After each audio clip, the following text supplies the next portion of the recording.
Assalamualaikum warahmatullahi wabarakatuh. Salam konstitusi.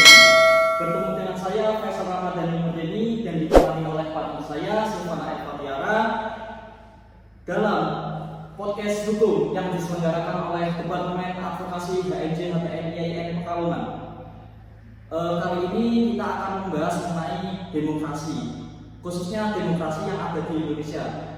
Sejak kita pasca kemerdekaan, Indonesia dikenal dengan negara demokrasi. Maka dari itu, pada kesempatan kali ini kita akan membahas mengenai gelap terang demokrasi di Indonesia. Di samping saya sudah ada narasumber yang tepat, yaitu Bapak Ayon. Beliau seorang akademisi dan pengajar hukum yang berkonsentrasi pada ilmu negara dan hukum tata negara. Untuk perkenalan mungkin bisa dibacakan oleh Mbak Silvana Eva Tiara, silakan. Baik, di sini saya akan sedikit menyampaikan kurikulum vitae mengenai pemateri kita kali ini. Nama lengkap Bapak Ayon Dimianto, SHMH, tempat dan tanggal lahir Purbalingga 24 Desember 1994, pendidikan terakhir S2, pekerjaan. Yang pertama, dosen tetap bukan PNS di jurusan Hukum Tata Negara IAIN Pekalongan. Yang kedua, koordinator pengajaran atau mentor pesantren riset Al-Muhtada. Yang ketiga, tutor universitas terbuka. Kemudian alamat ada di Desa Onje, RT 3, RW 1, Brebet, Purbalingga. Untuk Gmailnya ayondirianto24@gmail.com. Nomor telepon 081 227 624 571. Kemudian ada riwayat pendidikan. SD-nya di SD Negeri 1 Konje, SMP Negeri 1 Bogosari, SMK Negeri 1 Purbalingga, S1 Universitas Negeri Semarang, ilmu hukum, kemudian S2-nya Universitas Negeri Semarang, ilmu hukum juga. Selanjutnya bisa dilanjutkan dengan saya. Di sini kita sudah bersama Bapak Ayon Dimianto MH. Bagaimana kabarnya Pak, sehat? Alhamdulillah sehat. Ini berarti dengan habis ngajar di kelas atau bagaimana Pak? Ya, kebetulan hari ini tidak ada jadwal ajar. Mungkin datang untuk apa ya, menjadi narasumber di podcast ini berarti Pak? Ya, salah satunya. Totalitas sekali beliau ini dalam mengedukasi. Berarti Bapak ini khususnya ngajar matkul apa dan semester berapa? Di sini saya mengajar hukum tata negara. Hukum tata negara itu semester 5, hukum konstitusi juga semester 5, kemudian perbandingan hukum tata negara semester 7 dan satu lagi ada pengantar hukum Indonesia semester 3. Semester 3, oh berarti semester 3 udah diajar sama Pak? Iya, pengantar hukum Indonesia. Oke. Sahabat konstitusi, berarti kita sudah tepat dengan seorang narasumber, yaitu Pak Ayon Dimianto. Beliau telah berkonsentrasi pada ilmu negara dan hukum tata negara. Nah, seperti di awal tadi kita akan membahas mengenai demokrasi di Indonesia, gelap terang demokrasi di Indonesia. Tapi tunggu dulu, sebelum itu kita akan membahas mengenai pengertian dan sejarah daripada demokrasi secara umum itu sendiri. Baik Pak, untuk pengertian dan sejarah dari demokrasi itu seperti apa? Ya, jadi begini, pengertian demokrasi Ya. yang paling gampang atau paling mudah dilihat ya. Demokrasi menurut Abraham Lincoln atau Presiden Amerika Serikat ke-16 itu menyatakan bahwa demokrasi adalah pemerintahan dari rakyat, oleh rakyat, dan untuk rakyat. Kira-kira seperti itu adalah pengertian demokrasi yang menurut Abraham Lincoln dan itu mudah sekali untuk dipahami dan untuk dicerna. Demokrasi adalah pemerintahan dari rakyat, oleh rakyat, dan untuk rakyat. Itu dari Abraham Lincoln. Itu pengertiannya. Saya pikir apa yang dikemukakan oleh Abraham Lincoln ini sangat sepakat ya. Saya sepakat ya, karena kalau kita lihat demokrasi sendiri kan berasal dari kata demos dan kratos. Demos artinya rakyat, kratos artinya kedaulatan, artinya kedaulatan rakyat. Gitu. Oleh karena itu Lincoln mengatakan bahwa pemerintahan itu merupakan satu bentuk yang itu berasal dari rakyat, oleh rakyat, dan untuk rakyat. Jadi rakyat menjadi pusat di dalam definisi dari demokrasi itu pikir itu yang terkait pengertian demokrasi itu. Kemudian sejarah demokrasi itu, kalau kita tarik sejarah demokrasi itu kan, demokrasi ini berasal dari awalnya ya di kota Athena, Yunani, karena demos dan kratos itu sendiri itu juga berasal dari Yunani ya. Sehingga sejarah demokrasi ini dulunya pernah dilakukan pertama kali itu di kota Athena, Yunani.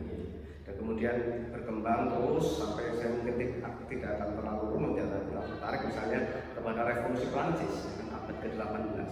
Revolusi Prancis itu saya pikir memberikan sumbangsi atau kontribusi yang besar terhadap demokrasi, karena itu ada semacam kedaulatan dari tadi monarki kepada suatu sistem rakyat ya, rakyat menjadi punya kedaulatan itu dari Prancis itu tahun abad ke-18 tentang revolusi Prancis. Saya pikir di situ secara singkat tentang demokrasi kira-kira sampai pada saat ini yang terus mengalami perkembangan ya, di era modern ini ya, ke-21 ini demokrasi terus mengalami perkembangan, dan demokrasi saya pikir semakin hari semakin bagus ya. Kalau kita lihat negara-negara demokrasi seperti Amerika Serikat misalnya, itu menunjukkan kualitas demokrasi yang sangat bagus, dan juga Indonesia saat ini saya pikir juga cukup bagus ya, dan bahkan bagus ya dalam penerapan maupun dalam pengaturan terkait dengan demokrasi itu.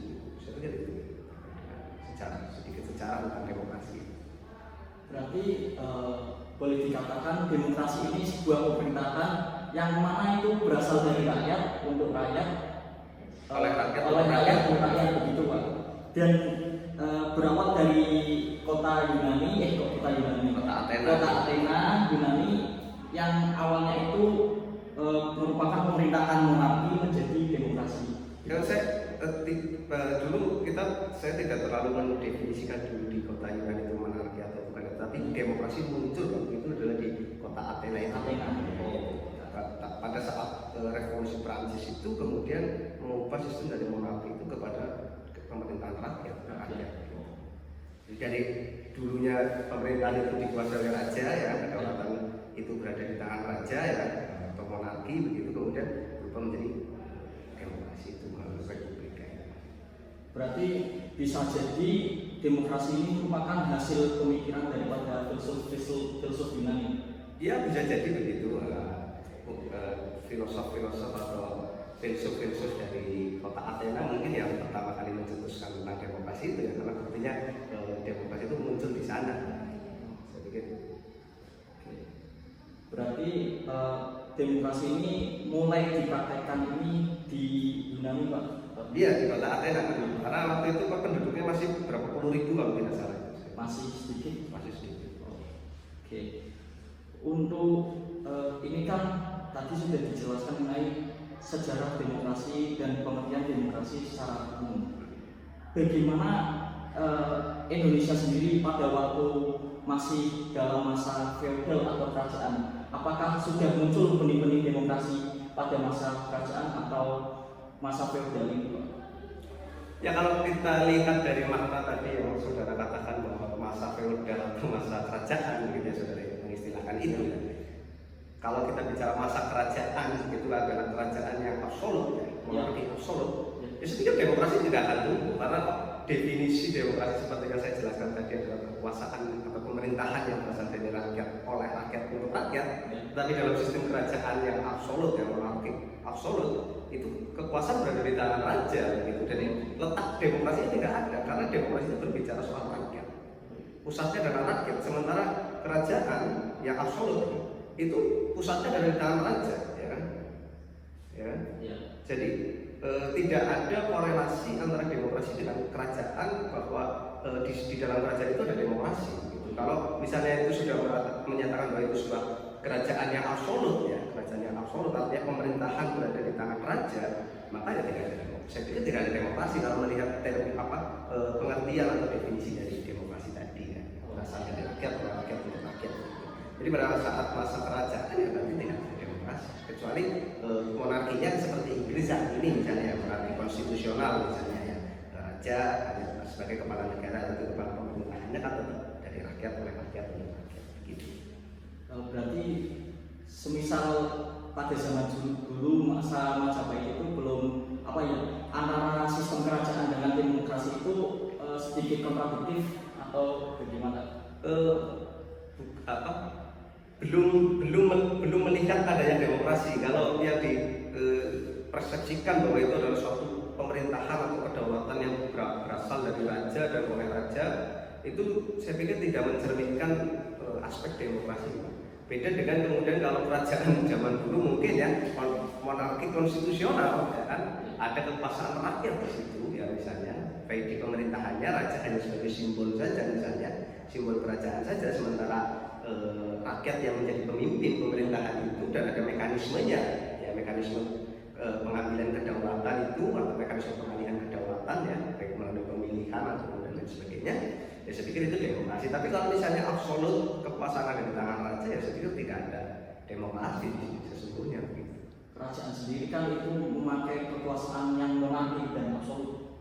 Gitu. Iya, kalau konsep yang ditawarkan adalah kerajaan yang absolut, saya pikir tidak ada demokrasi. Oh, gitu. Tidak ada. Silakan Mbak Silvana mau bertanya mengenai apa? Ya, jadi mungkin saya di sini sudah masuk ke Indonesia ya Pak, demokrasi Di Indonesia. Kalau di Indonesia sendiri itu siapa sih Pak tokoh yang memperkenalkan demokrasi begitu? Tokohnya saya tidak bisa menjawab siapa tokoh pasti yang memperkenalkan demokrasi gitu, karena tentu kalau demokrasi sendiri sudah berasal dari Yunani. Sebenarnya memperkenalkan itu kan bisa dari berbagai sumber ya, ada yang lewat buku tahu demokrasi tentang buku di Indonesia, kemudian orang Indonesia yang ada pergi ke luar negeri sekolah kemudian mendapat ilmu tentang demokrasi atau mendapat informasi tentang demokrasi di negara luar misalnya, sehingga itu muncul konsep demokrasi di Indonesia. Saya tidak ingin bicara tokoh siapa, tapi begini, demokrasi di Indonesia itu saya katakan secara hukum ya, secara legal begitu ya. Kalau saya melihat begitu ya, itu berasal dari maklumat wakil presiden yaitu Muhammad Hatta ya. Oh iya. Bulan November kalau tidak salah ya, maklumat wakil presiden bulan November tahun 1945 ya. Jadi disitulah maklumat wakil presiden itu yang menyatakan ya, pada intinya ada beberapa hal yang menyatakan, salah satunya adalah mendorong pembentukan partai politik, mendorong pembentukan partai politik inilah yang kemudian menjadi cikal bakal munculnya demokrasi di Indonesia. Karena partai politik adalah pilar atau tiang-tiang daripada demokrasi. Tanpa partai politik saya pikir demokrasi sulit ya untuk menyalurkan aspirasi rakyat kepada pemerintahan, sehingga partai politik ini sebagai penyambung antara rakyat dengan kekuasaan. Dan maklumat wakil presiden waktu itu tahun 1945 itu mendorong adanya pembentukan partai-partai politik. Nah, saya kira itu adalah cikal bakal munculnya demokrasi di Indonesia. Saya kira di situ. Ya, kalau masa penjajahan itu sendiri demokrasi di Indonesia gimana sih? Atau pramerdekaan? Iya, kalau zaman kolonial saya kira ada ya demokrasi ya. Kan kita mengenal istilah DPRD zaman kolonial itu namanya Kolsrat ya. Kolsrat itu kan wakil-wakil rakyat yang ada di daerah ya, mana juga di daerah Hindia Belanda dan waktu itu Indonesia ini kan, misalnya di Batavia dan lain sebagainya, itu kan ada Kolsrat ya. Dari adanya perwakilan itu sesungguhnya sudah mencerminkan adanya demokrasi. Walaupun sebenarnya di Belanda sendiri kan monarki kerajaan yang waktu kalau salah. Tetapi di daerah jajahan itu ada Volkswagen, ada perwakilan. Dan perwakilan itulah yang kemudian tumbuh benih-benih demokrasi khusus di Hindia Belanda yang ada Volkswagen gitu. Jadi ya mungkin kalau dikatakan apakah dulu kolonial menerapkan demokrasi, saya pikir ya kalau sistemnya masih pemerintahan Belanda waktu itu, penjajah waktu itu adalah monarki absolut, jadi tidak ada demokrasi. Tapi kalau kita melihat ada Volksraad, ada perwakilan, ya mungkin ada sedikit demokrasi, walaupun tidak bisa dikatakan sebagai negara yang demokrasi. Kalau masih pemerintahannya monarki absolut. Oh ya, jadi begitu ya Pak. Saat prakemerdekaan dulu, kalau setelah Orde Lama ini gimana Pak bentuk demokrasinya, atau mungkin dari kelebihan kekurangannya dari demokrasi masa itu? Iya, saya akan mulai menarik ya dari maklumat wakil presiden itu tahun 45 sampai pada era reformasi sampai ini. tahun 1945 sampai 1950 ya, itu saya mendefinisikan itu sebagai demokrasi transisi, dapat dikatakan sebagai demokrasi transisi, masa-masa transisi. Ya, demokrasi mungkin belum stabil dan lain sebagainya karena baru merdeka ya, tahun 1945 sampai 1950. 1950 kita ada konstitusi namanya Undang-Undang Dasar Sementara ya, UUDS. Nah UUDS itu pada dasarnya mengamanatkan untuk dilakukannya pemilihan umum. Pemilihan umum itu tahun 1955 ya, pemilihan umum pertama ya. Jadi tahun 1950 itu saat berada pada konstitusi UUDS sampai dengan 1959 itu menerapkan demokrasi liberal, demokrasi yang bebas sekali, liberal ya. Demokrasi liberal itu dasarnya UUDS, demokrasi liberal. Tahun 1959 ada namanya dekret presiden 5 Juli ya kan, dekret presiden. Kita kenal dekret presiden itu salah satunya adalah kembali ke Undang-Undang Dasar dan pembubaran Dewan Konstituante gitu ya, kira-kira seperti itulah.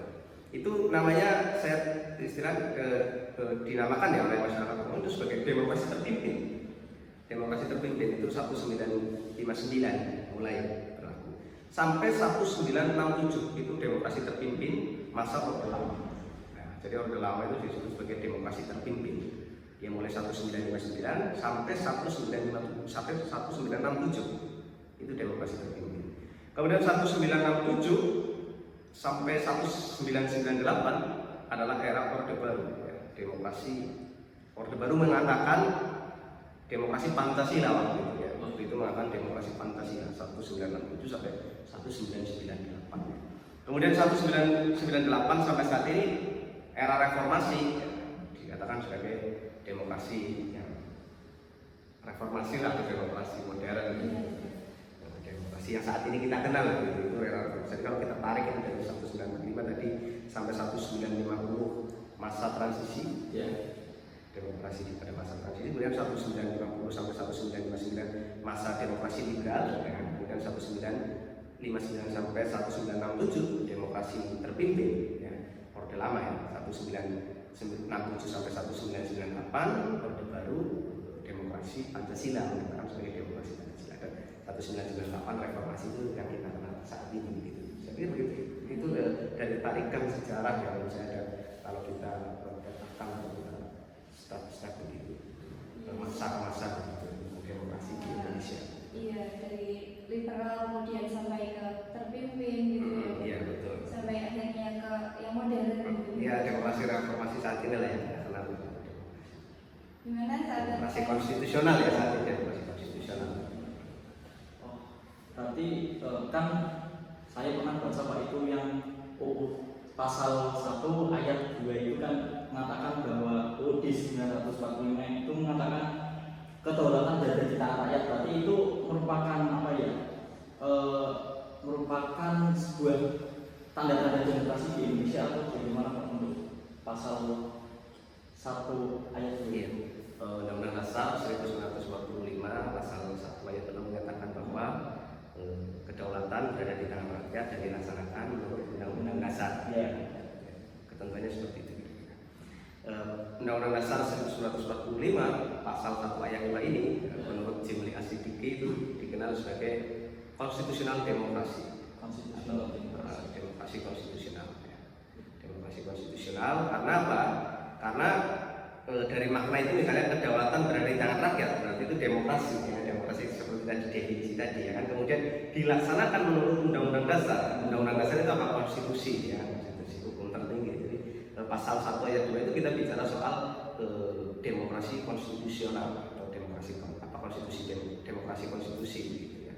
Ya, demokrasi konstitusional ini pada dasarnya adalah bahwa kedaulatan rakyat itu dilaksanakan berdasarkan Undang-Undang Dasar dan juga Undang-Undang Dasar menjamin adanya demokrasi. Jadi asas-asas atau prinsip-prinsip dalam demokrasi itu dijamin oleh Undang-Undang Dasar. Kebebasan misalnya kan, kemudian pemilihan umum, mekanisme pengambilan dan pengalihan kekuasaan ya kan, itu diatur di dalam Undang-Undang Dasar ya. Dan kemudian juga pelaksanaan demokrasi ini harus dilaksanakan dalam rangka Undang-Undang Dasar. Ada aturan, tidak boleh seliberal-liberal mungkin, itu tidak boleh, ada aturannya di Undang-Undang Dasar 1945. Tetapi prinsip-prinsip utama demokrasi juga harus diatur di dalam Undang-Undang Dasar 1945. Saya pikir seperti itu. Kan berarti menjadi negara demokrasi juga kan rakyatnya juga berhak untuk menyampaikan pendapat di muka umum dan berserikat. Namun kemarin-kemarin itu saya sempat baca berita mengenai yang namanya itu kan mural itu sih Pak. Mural yang mungkin itu sebuah penyampaian kepada pemerintah, kritik kepada pemerintah. Namun di satu sisi ada yang mengatakan bahwa itu sebuah kriminalitas. Apakah itu termasuk demokrasi atau bukan Pak? Ya, jadi kalau kita melihat definisi tadi tentang demokrasi bahwa kedaulatan bagi rakyat, maka hal-hal yang dilakukan oleh rakyat dalam pelaksanaan kedaulatan negara itu harus diakomodir. Jadi kalau dikaitkan dengan moral tadi, apakah kritik itu kemudian murni ingin menyampaikan aspirasinya kepada rakyat? Menyampaikan aspirasi rakyat kepada pemerintah, murni atau tidak? Yang kedua, apakah mekanismenya sudah benar dalam menyampaikan aspirasi gitu? Jadi itu yang harus dilihat. Kalau kita melihat Undang-Undang Dasar 1945 kan ada ya sistem pertanggungjawaban pemerintahan melalui pemilu, salah satunya melalui itu kan bagian dari bagaimana masyarakat itu memberikan aspirasinya pada saat pemilu, gitu. Nah, itu dalam konteks demokrasi yang sesuai Undang-Undang Dasar 1945. Tetapi kalau dikaitkan dengan moral itu, ya orang menulis atau menyampaikan pendapat lewat visualisasi baik itu video maupun gambar, suara dan lain sebagainya, itu hak konstitusional warga negara karena itu bicara soal hak asasi manusia pasal 28A sampai 28I ya, yang C-nya kan kewajiban asasi manusia yang bicara soal itu, moral itu, maka itu sesungguhnya adalah hak warga negara, hak masyarakat yang dilindungi dan dijamin oleh konstitusi. Hanya pertanyaannya, apakah ketika orang itu melakukan kritik dan saran itu melakukan tindak-tindak kriminal, misalnya merusak properti, merusak properti milik orang, gitu. Atau misalnya mengambil properti milik orang, gitu. Atau misalnya merusak fasilitas umum, fasilitas sosial, gitu. Nah, itu kan bisa masuk pada tahap kriminal. Tetapi kalau kemudian kritik itu hanya disampaikan dan tanpa ada tindakan-tindakan kriminal dalam arti perusakan ataupun ancaman atau kekerasan, ya saya pikir sah-sah saja.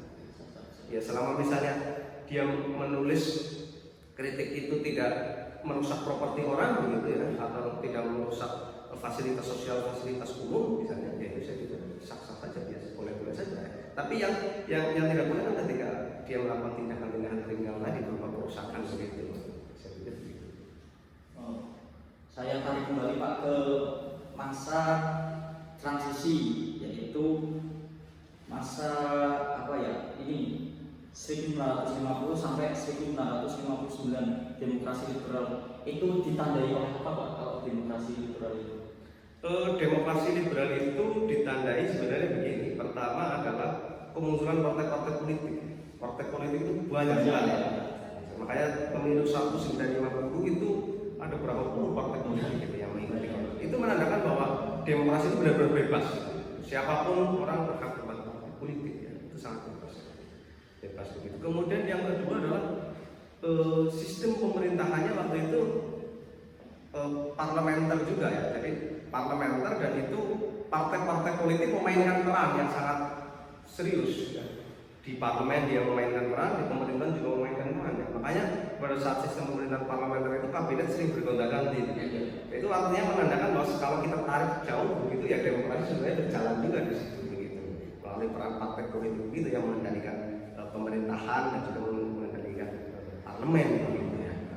Jadi tapi ya tanda terbesarnya ya sebenarnya itu munculnya partai-partai politik yang bagus. Kemudian ada pemilihan umum. Pertama kali negara yang ada pemilihan umumnya, ya saya katakan secara mendasar berarti negara itu demokrasi. Ya, kalau ada pemilihan umumnya, itu kan mekanisme demokrasi, salah satu mekanisme. Jadi kalau tahun 1950 sampai 1959 ya ditandai juga ada pemilu itu yang menyebabkan demokrasi dan juga ada partai-partai politik. Gitu. Saya kira di situ.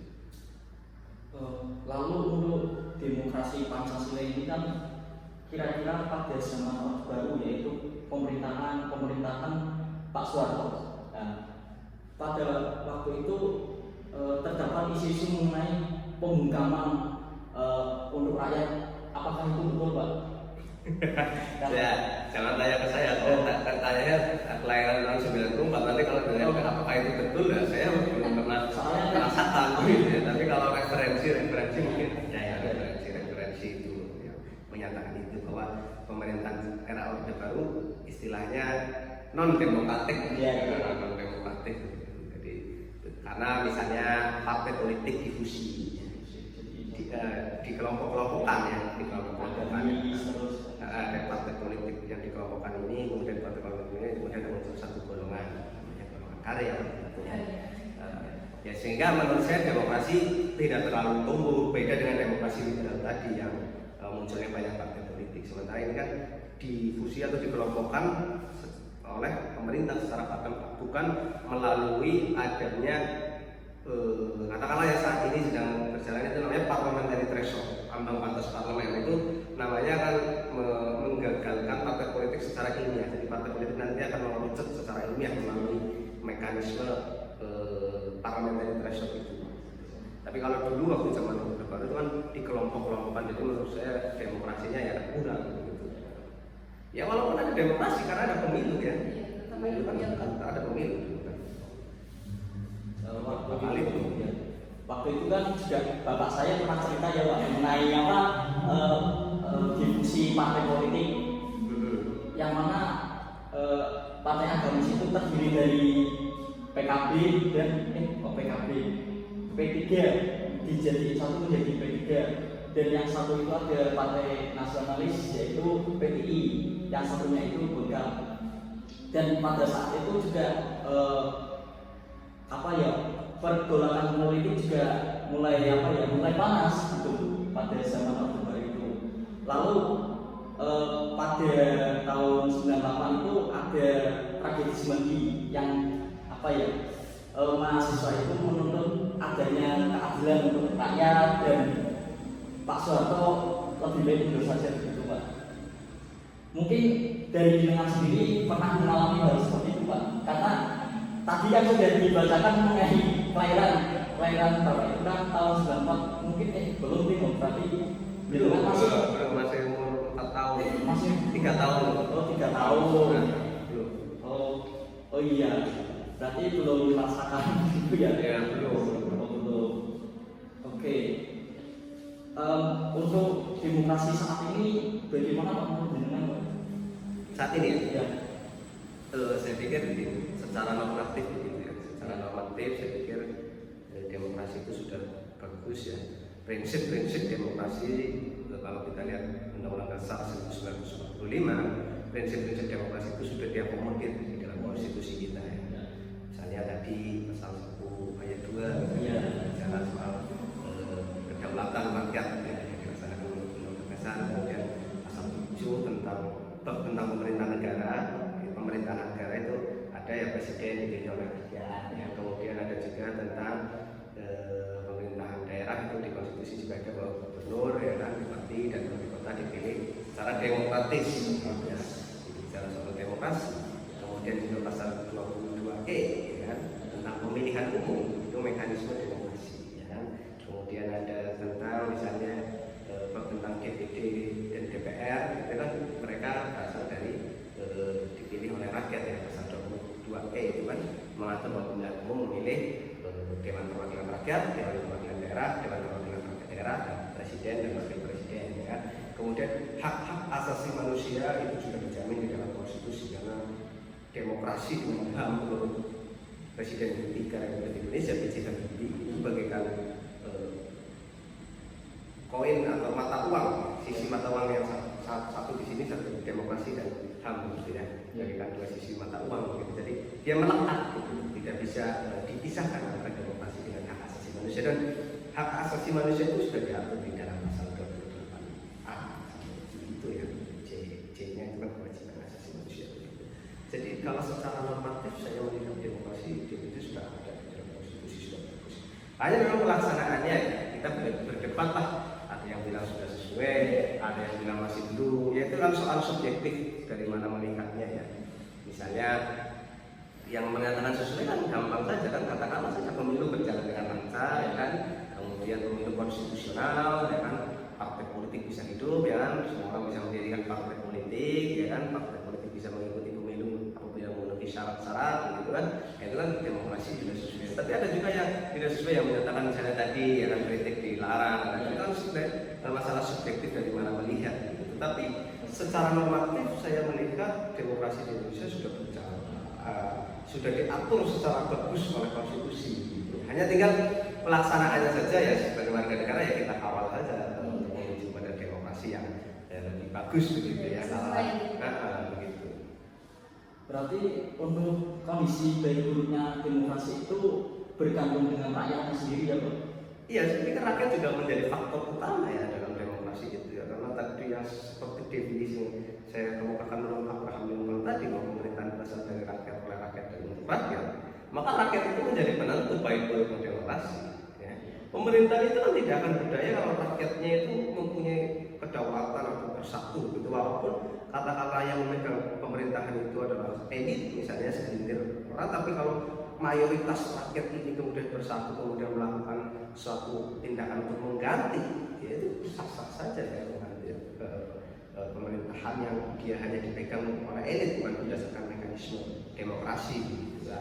Tapi kan kalau kita melihat kondisi Indonesia saat ini, semuanya sudah diatur dalam konstitusi, mekanisme pemilihan umum dan lain sebagainya, kemudian dilegalkan oleh putusan Mahkamah Konstitusi dan lain sebagainya. Ya, saya pikir demokrasi di sini akan sulit untuk secara normal tidak dikuasai oleh elit menurut saya, tapi rakyatlah yang berdaulat itu dengan adanya pemilu itu.